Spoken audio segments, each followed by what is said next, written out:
Big boss Malayalam season 7 ആവേശകരമായി മുന്നേറുന്ന സാഹചര്യത്തിൽ ഏവരെയും ഞെട്ടിച്ചുകൊണ്ടുള്ള ട്വിസ്റ്റ് ബിഗ് ബോസിൽ നടന്നുവെന്നാണ് ഇതിനോടകം തന്നെ പുറത്തുവരുന്ന വാർത്തകൾ.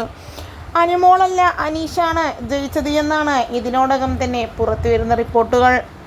എന്തായാലും അനുമോളല്ല അനീഷാണ് കപ്പുയർത്തിയത് എങ്കിൽ ഇത് തികച്ചും ഒരു അൺഫെയറാണ്. കാരണം അനുമോൾ വിജയിച്ചു എന്ന് പറഞ്ഞാണ് ഇതിനോടകം തന്നെ സോഷ്യൽ മീഡിയ അൺഒഫീഷ്യൽ പോളുകൾ എല്ലാം തന്നെ വന്നിരുന്നത്. പെട്ടെന്നൊരു നിമിഷത്തിൽ അനീഷ് ബിഗ് ബോസിൽ നിന്ന് വിന്നറായി എന്ന് കേൾക്കുമ്പോൾ ഇത് വലിയ ഒരു ഷോക്ക് തന്നെയാണ്. കാരണം രാവിലെ മുതൽ അനുമോൾ വിജയിച്ചു, കപ്പുമായി അനുമോൾ പുറത്ത് എന്നെല്ലാം പറഞ്ഞുകൊണ്ട് വീഡിയോസ് വന്നപ്പോഴും ഇപ്പോൾ അനീഷ് ജയിച്ചു എന്ന തരത്തിലാണ് പ്രമുഖ സോഴ്സുകളിൽ നിന്നും പുറത്തു വരുന്ന റിപ്പോർട്ടുകൾ.